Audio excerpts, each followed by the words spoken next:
Actually, no. I think you know why I'm wearing shades. Because like I always say, the first visit is always the hardest. I usually wait at the corridor mismo. So, I waited for him there. Nung narinig ko kaagad yung ng pinto, tumakbo ako.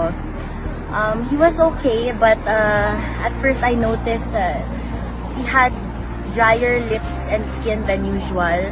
That's why I imposed a rule today. Kada inom siya ng Coke, dapat may few sips of water. And then eventually, after he finished about, say, 3 cups of water, nag-okay naman. Natakot kasi ako kasi medyo mapula yung mata niya. So sabi ko baka dry.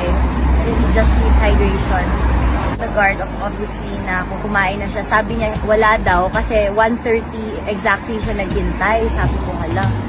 So kaya medyo madami siyang nakain during the visit. Yung pancake na gusto niya.